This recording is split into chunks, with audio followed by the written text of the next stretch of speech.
우리는 어떻게 해야 할까? 왜 이런 일이 일어나는 걸까? 모든 나라가 문을 닫고 있으며 모든 사람이 집안에 갇혀 있어야 하는 세상이 되었다. 그리고 코로나 바이러스로 인한 감염자와 희생자가 날로 늘어가고 있다. 하나님이 우리 인간들에게 화를 내시는 걸까? 성경적인 예언이 실현되고 있는 것일까? 우리는 이러한 극심한 재난을 통해서 무언가를 배워야 한다. 우리는 넘어지지 않고 이전과 같이 평온한 삶으로 되돌아갈 수 있도록 모든 재난이 빨리 끝나기를 소망해야 한다. 우리는 성경에서 말하고 있는 것이 무엇인지, 그리고 우리가 영적으로나 실생활에서 어떻게 처신해야 할 것인가를 깊이 생각해야 할 것이다. 왜냐하면 더 심한 위태로운 소식이 들려오고 있기 때문이다. 트럼프 대통령은 3월 15일을 코로나 바이러스 전염병 환자들을 위한 기도의 날로 선포했다. 그리고 다음과 같은 성명서를 발표했다. 많은 교회가 문을 닫고 있지만 이러한 때에 우리는 더 많은 지혜와 위로와 능력을 하나님께 간구해야 합니다. 특히 역병으로 고통받는 사람들, 사랑하는 가족을 잃은 사람들을 위해서도 기도해야 합니다.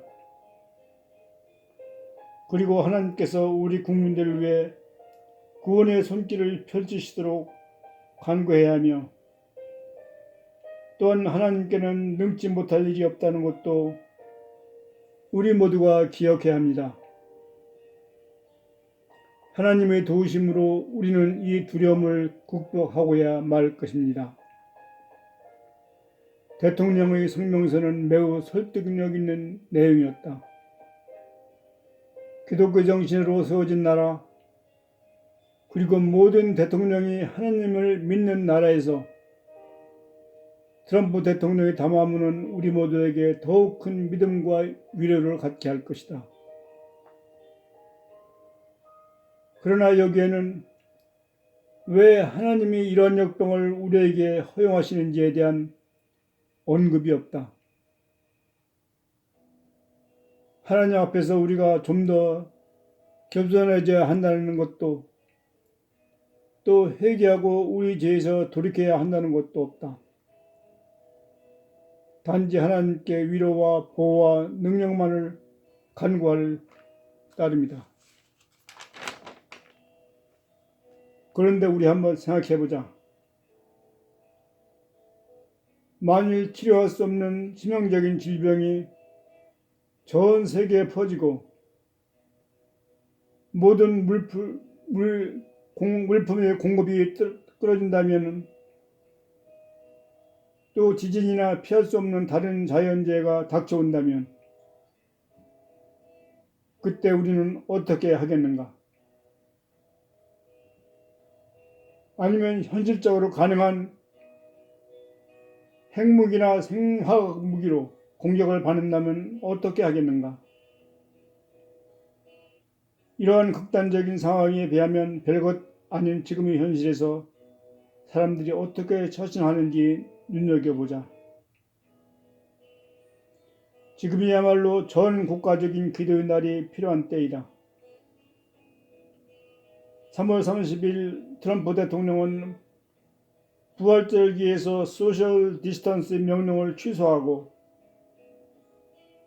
정상적인 사회생활과 경제활동으로 복귀하려고 했지만, 미국의 방역 책임자인 닥터 파우치와 데보라 버치 의사의 강력한 요청을 듣고 다시 4월 말까지 연장하는 성명서를 발표하였다. 그리고 현재로서는 치료약이 없으므로 생활 양식을 바꿔야 한다고 했다. 우리는 오로지 위로와 보호와 능력만을 위해서가 아니라 하나님의 인도하심을 따라서 우리들이 하나님이 원하시는 의로운 사람이 될 수 있도록 도와달라고 진실된 마음으로 기도해야 한다. 그런데 우리는 현재 이 재난을 하나님의 관점에서 바라볼 필요가 있다. 그리고 그분이 우리에게 무엇을 가르치려고 하시는지를 깊이 생각해 보아야 한다. 이러한 전염병과 같은 재난에 하나님이 관여하고 있다는 생각은 많은 사람들에게 의외로 느껴질지도 모른다. 현재 이 역병으로 인한 재난이 우리 죄 때문이라고 말하는 교회 지도자는 별로 없는 것 같다. 그러나 어떤 성직자들은 우리가 다른 성도들 앞에서 기침하는 일이 없도록 하기 위해서라도 교회에 가는 것을 자제해야 한다고 말한다. 그러나 우리가 지금 보고 있는 이 절박한 위기는 하나님이 내리시는 저주가 아닐까 하는 생각도 해보아야 하지 않을까? 우리 한번 다 같이 이렇게 생각해보자. 하나님께서는 우리 모두가 의인이 되기를 원하신다고 생각해보자. 또 하나님은 우리가 얼마나 이기적이고 물질 만능주의로 살고 있는지를 깨닫기 원하신다고 생각해보자. 그분은 또 우리 모두가 죄에서 돌이켜 그분께 향하고 더 풍요로운 삶을 살아가기를 원하신다고 생각해보자. 그리고 하나님은 현대의 편리하고 사치스러운 것들이 우리들을 영적인 삶에서 점점 멀어지게 하고 있음을 깨닫도록 도와주시길 원하신다고 생각해보자. 만일 우리에게 더 큰 재난이 다가오고 있지만 지금은 겨우 그 시작을 보고 있다는 것을 알고 앞으로 우리가 어떻게 처신해야 할 것인가를 깊이 생각해야 한다면 어떻게 하겠는가? 만일 하나님이 우리가 스포츠나 온갖 오락에 탐닉하는 것을 그만두길 원하신다면, 그래서 우리가 하고 싶은 모든 것을 내려놓고 온 식구가 집안에 앉아서 앞으로 해야 할 일을 심사숙고해야 한다면 어떻게 하겠는가? 만일 하나님이 적극적으로 그분의 자녀들을 죄에서 건지시고 그들을 회개시키기를 원하신다면 우리는 어떻게 해야겠는가? 이 모든 것을 이루시기 위해서 하나님이 지금의 이 역병을 이용하고 계신다면 이는 잘못 생각하는 것일까? 하나님은 성경을 통해서 이미 이 모든 질문에 대해서 해답을 주시고 있다. 그리고 하나님은 이와 같은 시련을 허락하는 그 이유를 성경을 통해서 자세히 설명해 주시고 있다. 그 이유는 간단하다. 하나님은 그분의 뜻을 이루시기 원하시기 때문이다. 하나님의 말씀은 우리들이 우리들 안에 있는 죄성을 보게 하시고 그 죄에 대해서 어떻게 싸워야 하는가를 설명해 주고 있다. 또한 성경에는 하나님이 사람들을 바른 길로 인도하시기 위해서 육신의 고통이나 여러 가지 질병을 통해서 일하신 경우가 많이 있다. 우리는 먼저 하나님은 왜 우리 인간들이 이런 시련을 겪도록 역병을 허락하시는가를 알아보자. 하나님은 우리 인간들에게 원대한 목적을 가지고 계신다. 그런데 그 목적은 우리의 자발적인 행동으로 이루어지는 것이지 하나님이 강압적으로 우리를 그의 길로 억지로 끌고 가시지는 않는다는 것이다.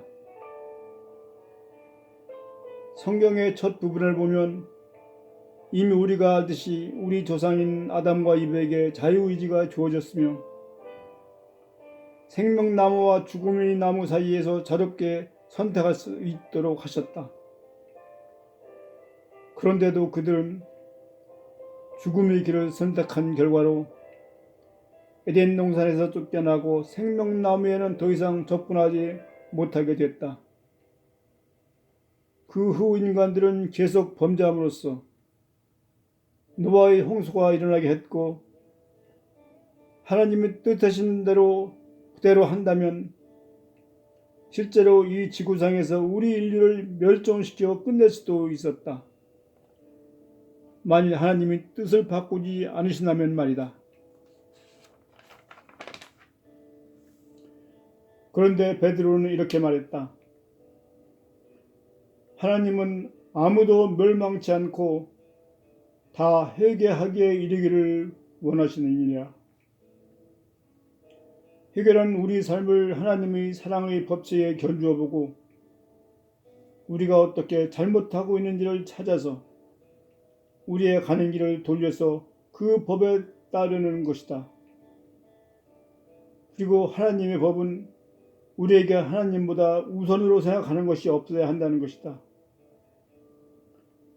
하나님을 생각하기 전에 다른 것들, 즉 사람이나 재물 또는 개인적인 욕망에 사로잡혀 살고 있지는 않는지 자기 삶을 살펴보고 그 잘못된 길에서 돌아서라는 것이다.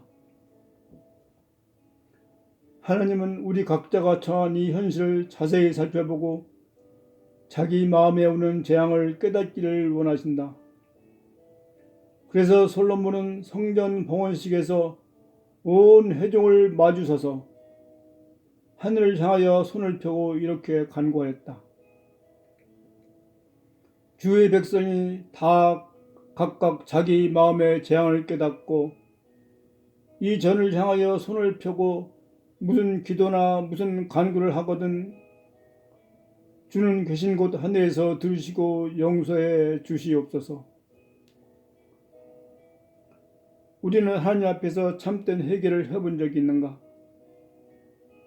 이것이 바로 기도의 날을 선포하는 트럼프 대통령에 빠뜨린 점이다. 사도 요한은 이렇게 말한다.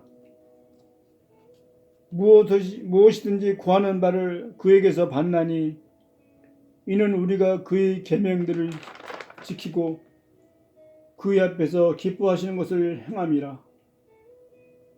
기도하는 것만으로는 충분하지 못하다는 것이다. 우리는 또한 회개하고 순종하는 마음으로 그분께 돌아서야 한다.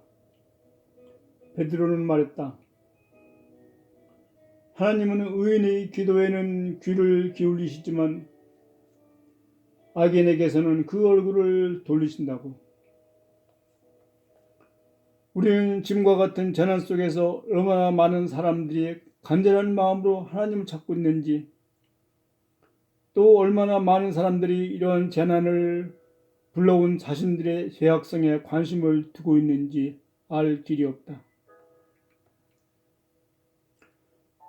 1947년인가 프랑스의 까뮈가 쓴 소설 페스트에서는 재난을 겪는 사람들의 군상을 이렇게 나누었다. 첫째는 이 사태를 무관심하게 바라보며 일어나는 사건을 있는 그대로 신문사에 보고하는 사람이다. 둘째는 성직자로서 하나님의 진노하심을 선포하며 사람들을 하나님에게 인도하려고 한다. 셋째로는 이 위중한 사태를 자기를 위한 기로 삼는 일, 즉 돈을 벌기도 하고 자기의 정치적 목적을 위하여 악용하는 기회주의자들이 있고, 넷째로는 오로지 환자를 살리기 위해 희생하며 활동하는 의사와 간호원들이다. 우리는 매일같이 많은 뉴스를 들으며 그 뉴스 속에서 이와 같은 사람들의 모습을 보고 있다. 그러면 우리는 그 중에서 어느 부류에 속하는 것일까? 아마도 지금은 일하러 갈 수 없어서 집에 머물러 있거나 아니면 집에서 컴퓨터로 일하는 사람이 많을 것이다. 어느 경우든지 이젠 자기의 시간이 더 많아진 것이다. 그러면 이 내 시간을 어떻게 보낼 것인가? 지금까지 바쁘게 살면서 하나님을 멀리했던 사람들, 아주 잊어버리고 살던 사람들에게 하나님은 이제 너희들이 나에게 돌아올 때다 라고 말씀하시는 건 아닐까? 또 하나님은 우리들에게 이제는 잘못한 것을 깨닫고 너희들이 마음을 나에게 돌려라 라고 명령하시는 건 아닐까? 하나님은 이와 같은 위기를 통해서 우리들을 그분께로 끌어가실 수 있는 분이시다. 그러나 만일 우리가 계속 거부한다면 그 다음에는 하나님이 어떻게 하실까? 사람들이 하는 일을 다시 하나님의 관점에서 본다면 우리는 지금의 사태가 더욱 심각해지는 이유를 쉽게 알 수 있을 것이다. 하나님은 우리들이 회개하에 합당한 삶을 살아가기를 원하신다. 그런데 하나님은 이 세상 사람들이 더 큰 고난을 견뎌내도록 침묵을 지키고 계시는 건 아닐까? 사도 마태는 예수님이 재림 직전에 일어날 일들에 대해서 하신 말씀을 이렇게 남겨놓았다. 민족이 민족을, 나라가 나라를 대적하여 일어나겠고 처처의 기근과 역병, 지진이 일어나리니 이 모든 것이 재난의 시작이니라. 그러나 우리는 이성을 잃지 말자. 하나님은 무차별적으로 세상을 멸망시키지는 않는다. 그분은 세상 사람들에게 사랑과 심판에 따라 벌을 내리셔서 결국에는 의로운 사람들을 멸망의 길에서 벗어나 진리와 평안의 길로 인도하신다. 하나님은 그분이 통치하시는 세상에서 우리들이 새롭게 살아가도록 하실 때가 곧 올 것이다. 당신은 다가오는 더 어려운 위기에 견뎌낼 준비가 되어 있는가? 먼저 하나님 앞에서 회개함으로 시작해야 한다. 이것이 바로 하나님이 원하시는 것이기 때문이다. 진실된 회개와 함께 그분에게 돌아서는 자에게 하나님은 참된 위로와 구원을 주실 것이다.